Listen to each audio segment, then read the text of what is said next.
신명기 말씀은 계속 읽어갑니다. 우리가 지난번 읽었던 말씀의 내용은 신명기에 제시되고 있는 모세의 첫 번째 설교의 결론 부분이었습니다.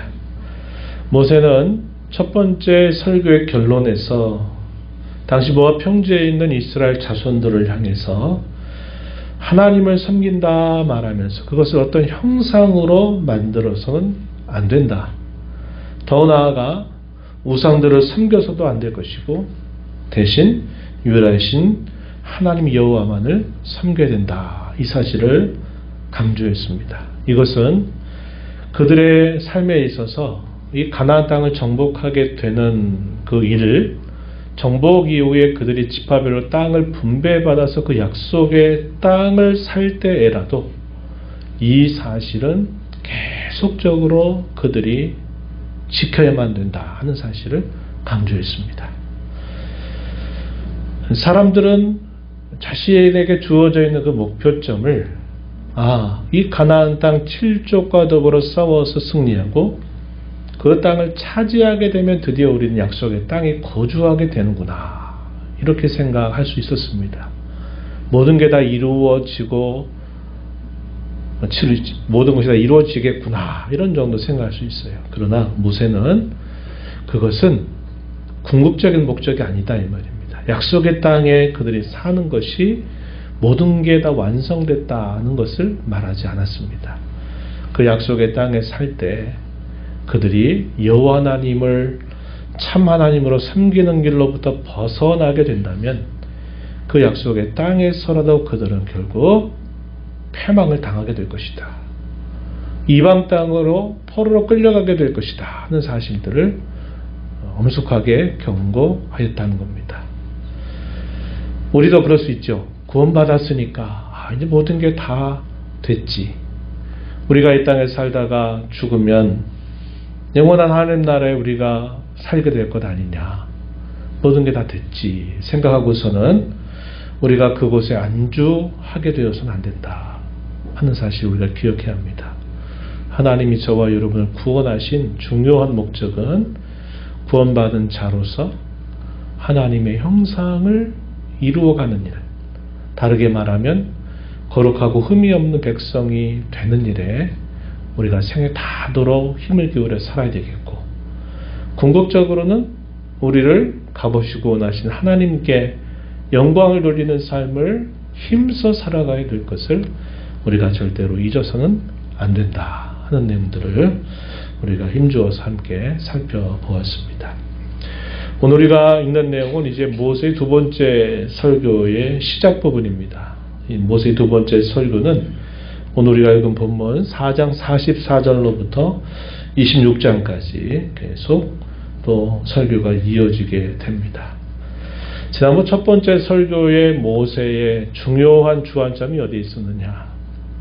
이스라엘 자손들이 애굽의 생활을 마치고 그들이 애굽에서부터 벗어나서 광야 40년을 지내면서 조상들이 다 그곳에 엎드러지게 됐고, 그럼에도 불구하고 하나님의 약속에 따라서 그 첫 번째 나온 세대들이 다 광야에서 엎드러지고 죽어도 또다시 광야에서 태어난 사람들의 수가 처음 나올 때에 그 정도의 수를 그대로 유지하도록 하나님이 긍휼을 베푸셨다는 겁니다. 그리고 하나님 약속하신 대로 역시 그 백성들에게 가나안 땅을 차지하도록 해주실 것을 그들에게 확신시키면서 그 땅에 들어갈 때 그들이 어떻게 살아야 되는가에 설교의 내용이 집중되어 있었어요.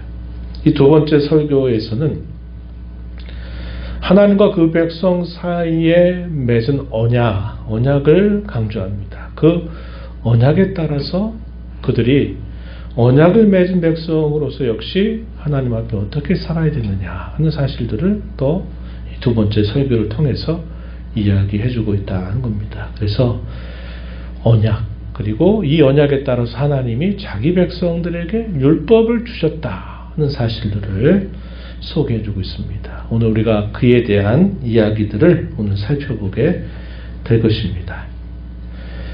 오늘 우리가 읽은 본문의 내용은 44절로부터 마지막 49절에 이른 내용에서는 율법이 다시 선포되었던 곳이 어디냐, 서론적인 이야기를 소개해 주고요.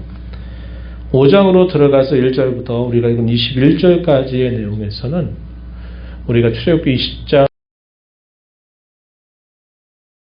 말씀들을 또다시 이 광야 세대, 두 번째 세대들을 향해서 또다시 십계명의 말씀을 들려주는 내용들이 소개가 되고 있습니다.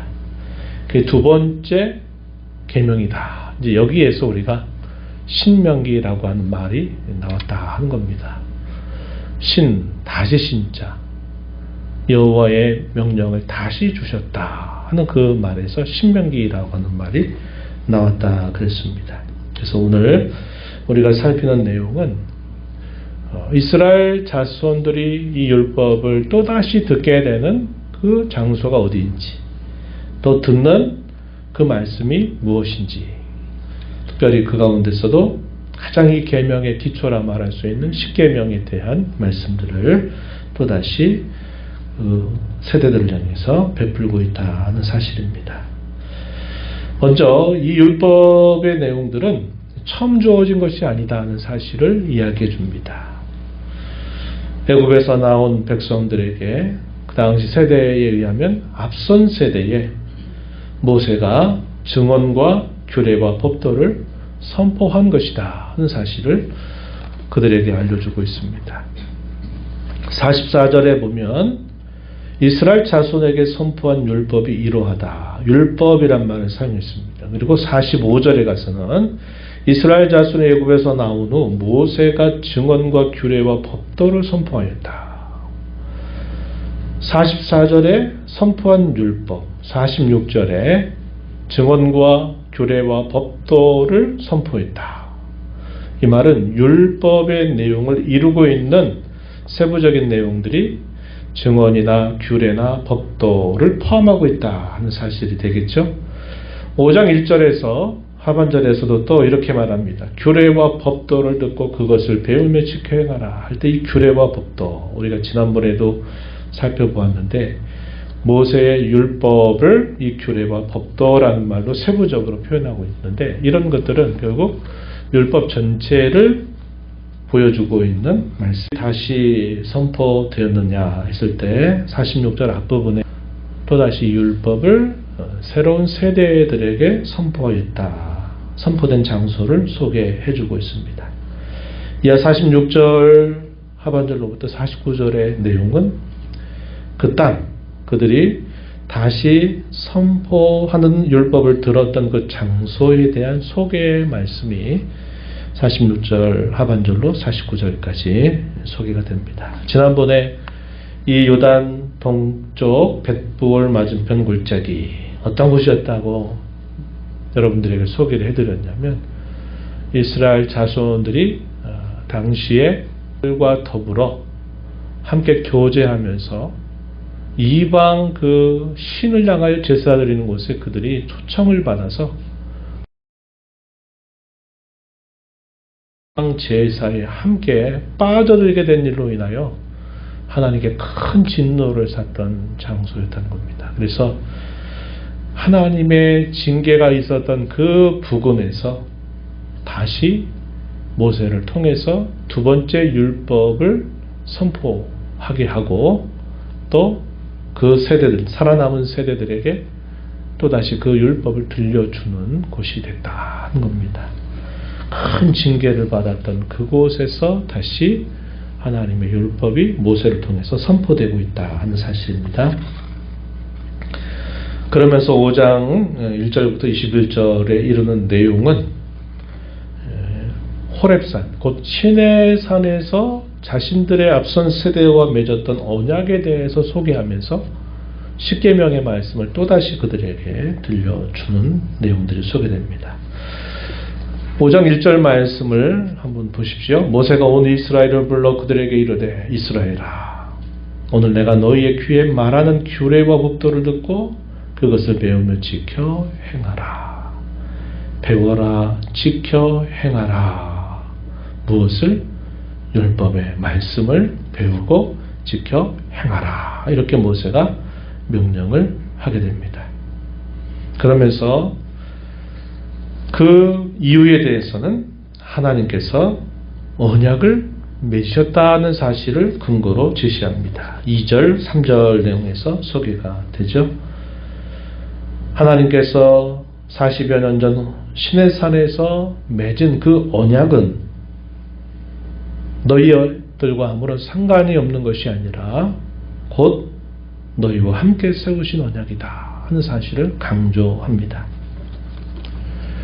그들 즉 첫 번째 이 시내산에서 세웠던 그 언약의 당사자들은 우리가 아는 바와 같이 거의 다 죽었습니다. 그렇죠? 거의 다 죽은 상태였어요.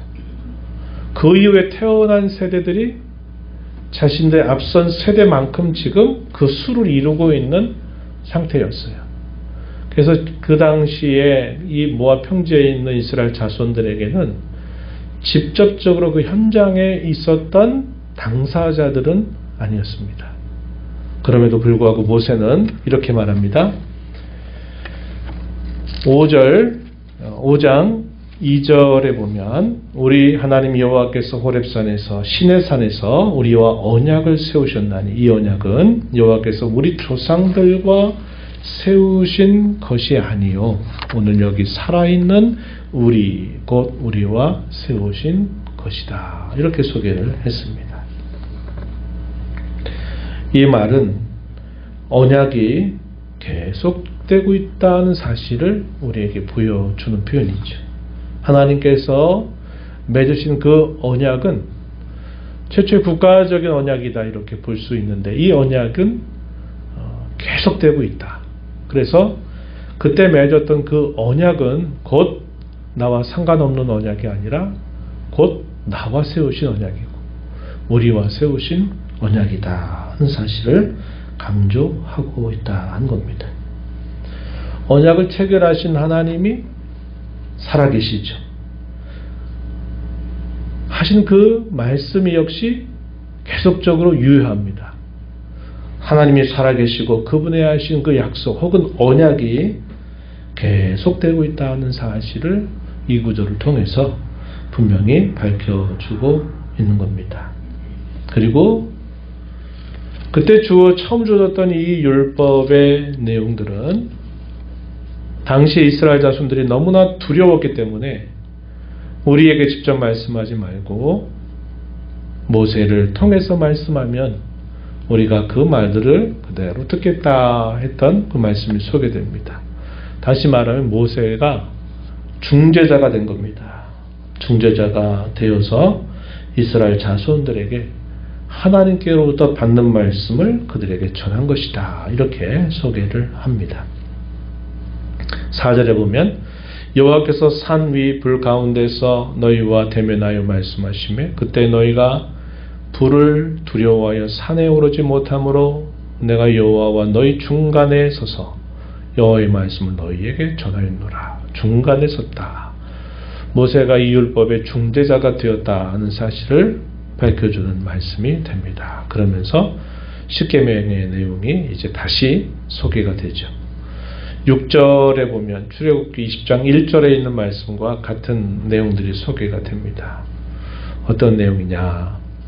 나는 너를 애굽 땅 종되었던 집에서 인도하여 낸 내 하나님 여호와라. 이렇게 표현해서 이 10계명 10가지의 계명을 주시는 하나님이 그 계명을 받는 자에 대하여 어떠한 관계를 맺고 있는가 하는 사실을 밝혀주고 있는 겁니다. 하나님은 그들의 구원의 하나님으로서 그 계명을 그들에게 지키라고 명령하고 계시다 하는 사실을 보여줍니다. 그래서 우리가 여기서 우리가 생각하게 되는 중요한 한 가지 이슈가 뭐냐면 하나님이 세우신 언약과 또 그 백성들을 구원하신 것, 즉 언약과 구원이라고 하는 이것이 어떠한 관계를 맺고 있는가 하는 것을 우리로 생각하게 해준다 하는 겁니다.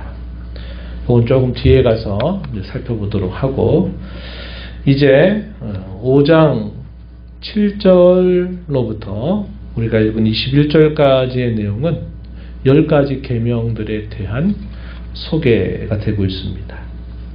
우리가 주일 한 여러 차례 걸쳐 주일 오후 시간에 이 10계명에 대한 내용들을 살펴보았습니다.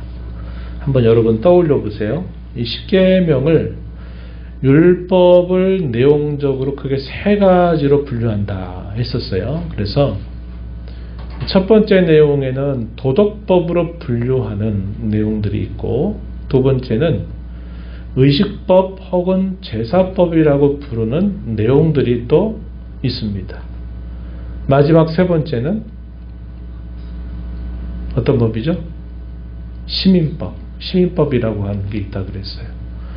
그랬을 때 이 3가지의 내용으로 분류했을 때 이 10계명은 어디에 속할까요?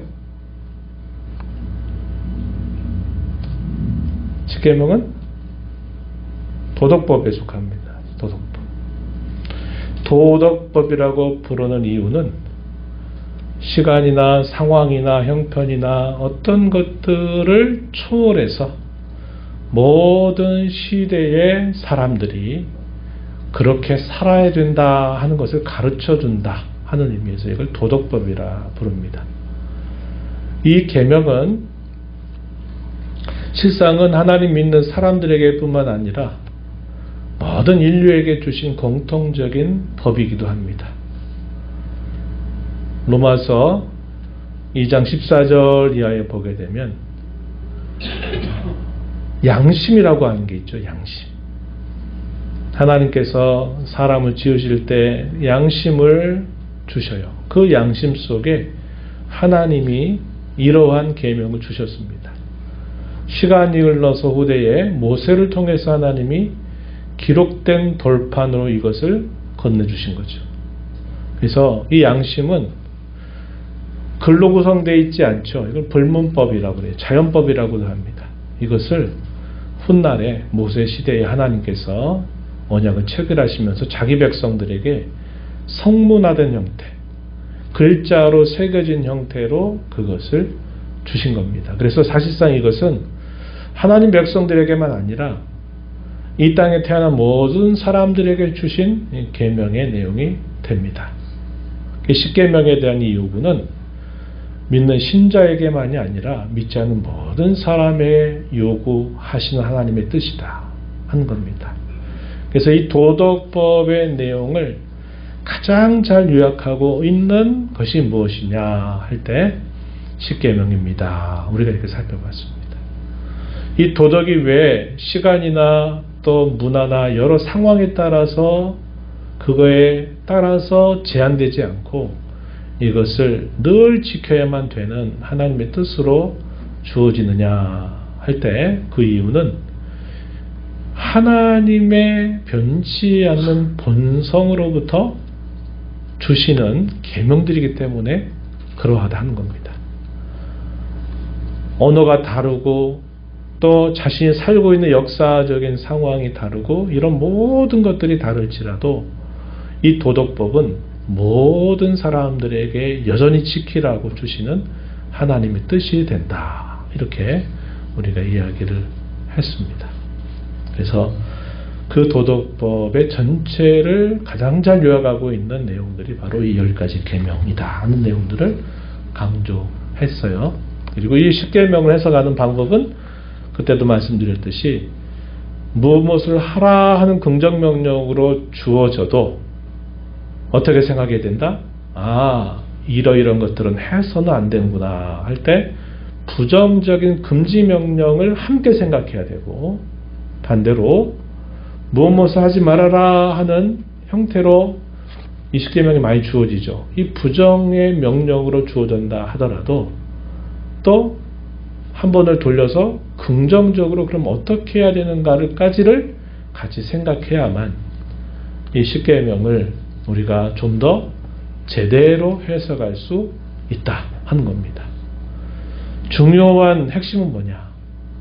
하나님이 어떠한 의도를 가지고 이렇게 하라고 말씀하시는가, 혹은 이렇게 하지 말라고 말씀하시는가 하는 것을 우리가 잘 생각하면서 이 계명을 생각해야 된다는 겁니다. 그럴 때 이 10계명의 내용은 얼마나 포괄적인가 하는 것들을 우리가 지난 주일오후 여러 시간들을 통해서 함께 생각해 봤다 하는 겁니다.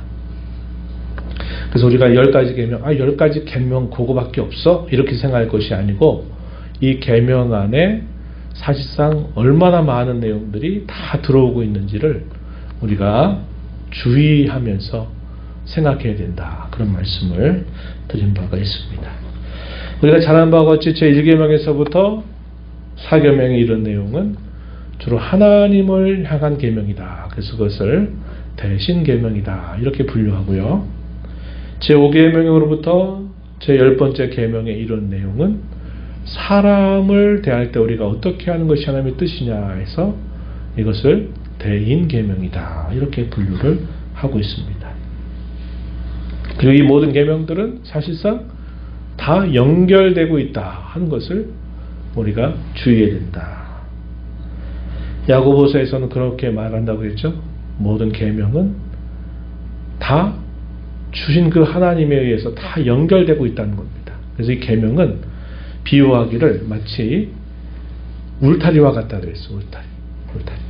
그래서 우리가 1계명을, 예를 들어서 1계명을 지킨다 하더라도 다른 계명을 어기게 되면 이 계명이라고 하는 울타리, 곧 하나님의 뜻이라고 하는 울타리 바깥으로 나가는 꼴이 돼서 우리가 모든 계명을 지키다가도 하나의 계명을 지키지 못하게 되면 결국 계명을 어긴 것이 된다, 이렇게 우리가 생각하겠습니다. 그런 의미에서 봤을 때 이 계명을 온전히 지킬 수 있는 사람은 세상에 단 한 사람도 있다 없다?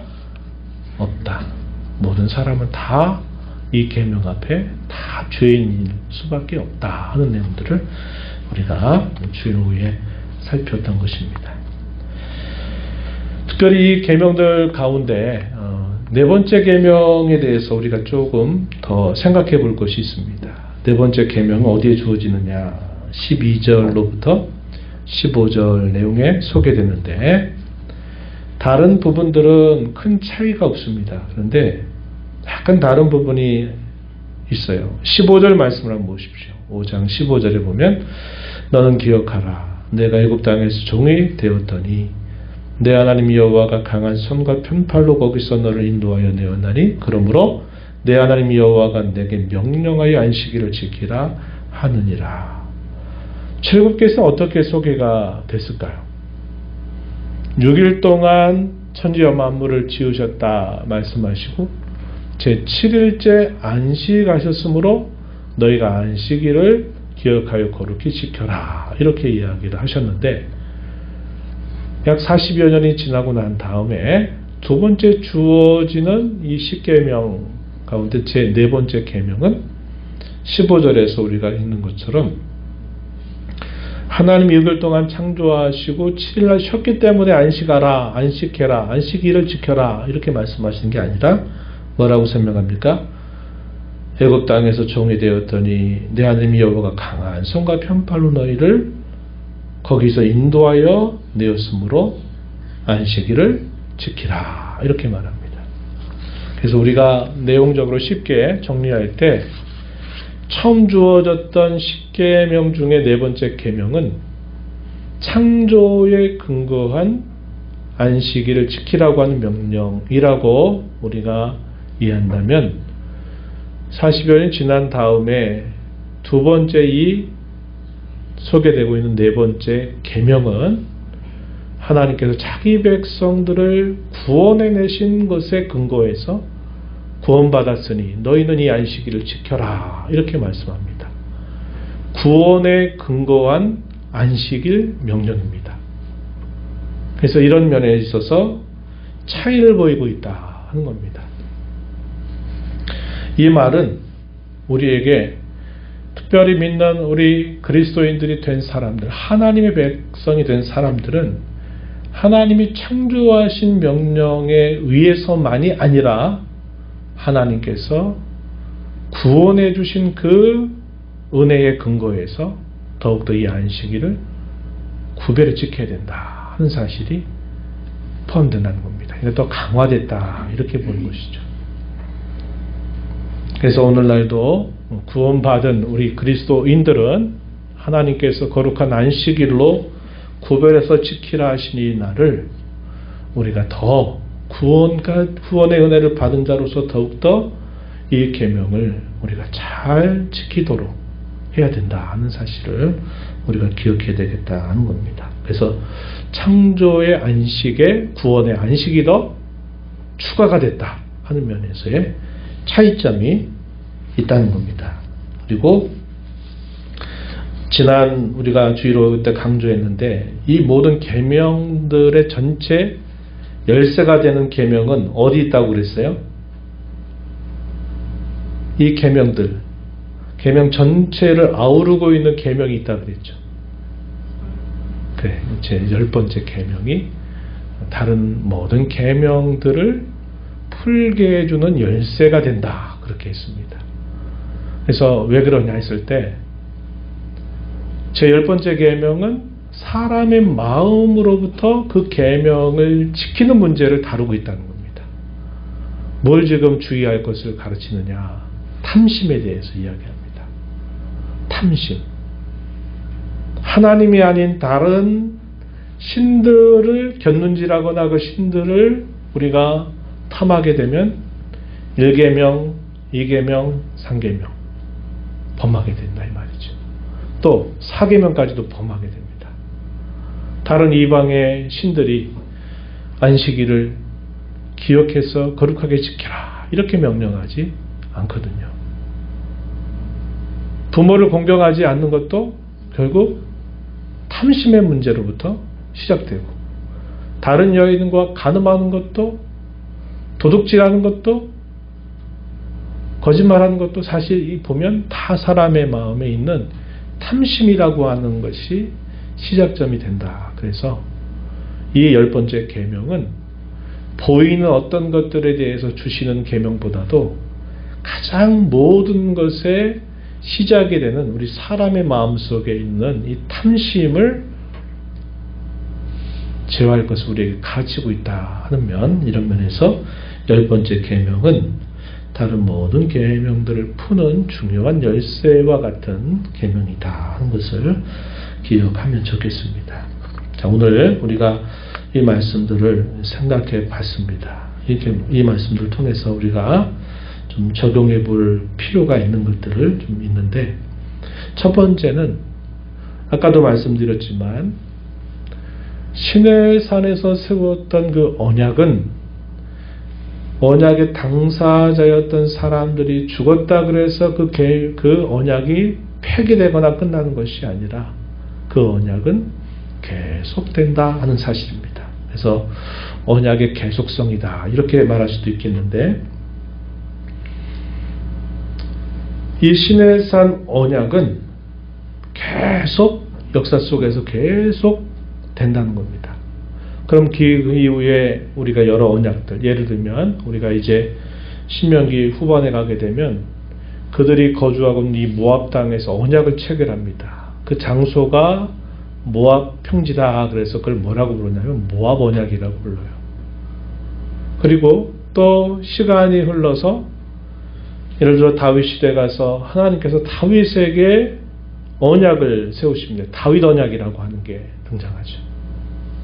그래서 시대마다 중요한 시점에 있을 때 언약을 갱신하는 일들이 계속 있게 된 겁니다. 이 말은 다른 언약이 아니라 이미도 시내산에서 맺은 그 언약이 자신의 살고 있는 시대 속에서 계속되고 있고, 특별한 기회를 통해서 그 언약이 어떤 장소에서 그 언약이 다시 체결될 때 서로 다른 언약이 아니라 이것은 예적부터 우리에게 계속된 언약이 다시 갱신되는 언약이다. 이 언약의 갱신이라고 말하는 겁니다. 이런 말이 될 겁니다. 이런 말로 여기면 돼요. 예를 들어 내가 여러분들이 하나님을 섬기면서 내가 하나님의 자녀가 되죠. 그러면 여러분들이 기르고 기도하고 또 믿음을 갖게 된 자녀나 손자 손녀들이 또 믿음을 갖게 되죠. 그랬을 때 내가 고백한 하나님이 그대로 계속되긴 하지만 우리의 자녀와 손자 손녀들에게 있어서도 그들에게 어떻게 고백이 되어야 되느냐, 내 어머니의 혹은 내 아버지의 하나님이 아니라 곧 나의 하나님, 내 하나님으로 고백이 되어야 되는 겁니다. 내 어머니가 나를 어떻게 도와주거나 내 어머니 때문에 내가 예를 들어 값없이 다 어머니 덕택에 구원받고 이렇게 되는 게 아니라 이 말이에요. 아내의 옷자락에 나도 나중에 믿다가 옷자락 잡고 나도 천국 가겠다고 우스갯소리로 하는 사람들, 믿으라 그러면 나중에 믿을게요 그러면서 하는 사람들 있죠. 그렇게 되지 않는다 이 말이에요. 그래서 이 언약은 계속적으로 갱신되어야 된다. 이 말은 내 하나님이 계속적으로 내 자녀의 하나님이 되어야 되고 또 손자 손녀의 하나님이 되어야 된다 하는 사실들을 우리에게 보여주고 있다는 것입니다. 그래서 우리가 오늘 하나님의 자녀가 됐다 이렇게 우리가 말하지만 이것도 그리스도 안에서 맺은 그 언약 안에 우리가 들어와 있다는 사실을 보여주고 있습니다. 그래서 구약시대에 주어졌던 언약을 우리가 옛 언약을 구약이라고 그래요. 구약, 옛 언약. 그리고 구약시대가 끝나고 나면은 예수님이 이 땅에 탄생하시죠. 그래서 예수님이 십자가를 지시기 전날 밤에 제자들과 마가의 다락방에서 마지막 만찬을 하면서 그들에게 성찬을 제정해 주세요. 이것은 내가 너희를 위해 쏟은 내 몸이다. 이것은 내가 너희를 위해서 흘리는 나의 피 곧 언약의 피다. 이렇게 말씀하세요. 그래서 거기로부터 새 언약이라고 하는 말이 주어져요. 신약이라고 하는 겁니다. 그래서 구약과 신약이 내용적으로는 같은 내용이 계속 구약시대에 연결되다가 그 모든 구약의 옛 언약들이 예수 그리스도에 의해서 완성되는 겁니다. 그 동일한 내용들이 계속되다가 완성되는 거예요. 그래서 우리가 이걸 언약의 통일성이라고 말합니다. 옛 시내사에서 세우셨던 그 언약은 오늘 그리스도 안에서 세운 그 언약을 미리 바라보게 해준 언약이 되었고 예수님이 그 언약을 완성하셔서 새 언약을 이루어 주셨고 우리는 새 언약의 자녀들, 새 언약의 백성이 된 하나님의 자녀들이다. 그리스도인이 되었다 하는 사실을 우리에게 보여주고 있다 하는 겁니다. 바울 사도는 고린도후서 6장 16절 이하로부터 7장 1절에서 그 사실을 말해줍니다. 구약에 주어졌던 언약이 바로 오늘 우리에게도 그대로 그 언약이 주어지는 사실을 설명하면서 고린도서 7장 1절에서는 이렇게 바울 사도가 당시 고린도 교회를 향해서 말합니다. 그런즉 사랑하는 자들아 이 약속을 가진 우리는 하나님을 두려운 가운데서 거룩함을 온전히 이루어 육과 영의 온갖 더러운 것에서 자신을 깨끗하게 하자. 우리가 이 언약의 약속을 가진 자들이다 이렇게 말하면서 이 언약의 백성으로 우리가 우리 자신을 거룩하게 하여서 깨끗하고 정결한 삶을 살아가야 된다 하는 사실을 가르쳐 주고 있습니다. 그래서 여러분 꼭 기억하십시오. 나도 언약의 자녀다. 언약의 백성이다. 이것이 우리 그리스도인들에 대한 또 하나의 정체성입니다. 이 말은 우리가 하나님 앞에 이런 구원을 받은 자로서 이 언약을 맺은 자로서 그 언약에 합당하게 우리가 살아가도록 힘써야 한다는 겁니다. 그 언약에 합당하게 살아가는 방식이 뭐냐? 오늘 5장 1절에서 모세가 이스라엘 자손들에게서 명령하는 그 이야기죠. 규례와 법도를 배우고 지켜 행하라 하시는 그 요구가 오늘 저와 여러분에게도 주어지고 있다는 겁니다. 그러나 이 계명을 지켜야 되는 자리는 어떤 자리냐? 우리가 구원받기 위해서가 아니라 값없이 구원을 받아서 우리를 하나님의 자녀가 되게 하신 그 은혜 때문에 우리가 이제 그 자녀에 걸맞는 삶을 살아서 궁극적으로 하나님께 영광이 되게 하기 위해서 우리는 이 계명을 오늘도 힘써 지키고 배우는 삶을 살아가야 된다는 것을 우리가 꼭 기억해야 합니다. 하나님의 은혜를 우리가 잘못 오해하면 내가 아무렇게나 살아도 하나님은 그 은혜로 다 나를 용서하시지, 우리가 이런 생각에만 젖어서 하나님이 저와 여러분에게 베푸신 그 은혜를 값싼 것처럼 여기게 해서는 안 된다는 겁니다. 값싼 구원이 아니잖아요. 우리가 아무리 해도 얻을 수 없는 너무나 비싼 것을 하나님께서 값없이 우리에게 주신 구원입니다. 그래서 우리가 받은 이 은혜를 우리가 은혜로 한다면 우리 남은 생애 동안에 하나님 우리에게 주시는 그 계명들을 힘써 배우고 지켜 행하는 자로 살면서 하나님이 저와 여러분에게 약속하신 것을 이루시는 것처럼 그 언약의 당사자가 된 저와 여러분도 하나님이 우리에게 주신 말씀을 깊이 그 말씀을 끊임없이 배우고 순종하는 자로 살아야 된다는 것입니다. 계명을 지키는 자리가 무엇일까요? 이것만 한 가지 더 이야기하고 마무리하겠습니다. 이 계명을 지키는 것이 왜 우리에게 중요할까요? 우리의 신앙과 삶의 예방주사가 됩니다. 그리고 복받은 자로 복된 삶을 살아가는 중요한 그 방향이 바로 이 계명을 따라 살아가는 삶에 있다는 겁니다. 문제가 터지고 난 다음에 그 문제를 온전하게 해결하지 못하는 게 늘 있는 일이죠. 그러나 사건이 벌어지기 전에, 문제가 터지기 전에 예방하면 그 어려움을 만나지 않을 수도 있는 겁니다. 사후 처리보다 사고 전에 예방하는 게 더 중요한데, 우리가 이 땅에 살면서 우리의 신앙과 삶의 가장 좋은 예방주사가 뭐냐? 주의 계명에 주의하여 살아가는 삶입니다. 시편 1편에 뭐라고 말하느냐? 이렇게 말하죠. 복 있는 사람은 악인의 꾀를 따르지 않고 오만한 자의 자리에 앉지 않고 죄인의 길에 서지 않는다. 이게 왜 그랬을까요? 하나님의 말씀을 주야로 묵상하고 그 말씀을 계속 되뇌이고 또 묵상하고 하는 일 때문에 이거는 해서는 안 될 일이다 알아서 하지 않는 겁니다. 내가 가서는 안 될 길이구나 생각했을 때 그 길에 접어들질 않는 거예요. 이것은 내가 품어서 안 되구나, 내가 있어야 할 자리가 아니구나 하는 것들을 내가 말씀을 통해서 알으니까 내가 그런 자리 자체를 피하는 겁니다. 그 자리에 있어서 범할 죄, 그 자리에 있어서 받을 벌을 처음부터 미연에 피하는 거예요. 모함으로. 하나님의 말씀을 주야로 묵상하는 그 일 때문에 내가 가서는 안 될 자리, 내가 가서 안 될 길, 내가 서 있어서 안 될 곳을 미리 피하는 것이 되기 때문에 우리의 신앙에 있어서 얼마나 예방주사가 되고 우리의 삶에서 얼마나 큰 예방주사가 되는지 우리가 알 수 있다 하는 겁니다.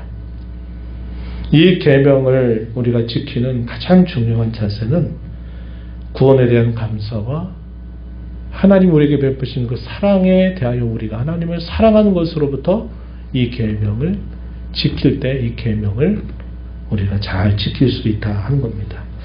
이에 관해서는 신명기 30장 우리가 뒤에 가서도 살펴보겠지만 30장 11절 이하에 분명히 이야기해 줍니다. 나중에 또 이 부분이 주어질 때 살펴보도록 할게요. 오늘 우리가 이 말씀을 살펴보면서 두 가지를 꼭 기억하면 좋겠어요. 나는 하나님의 언약의 백성이다.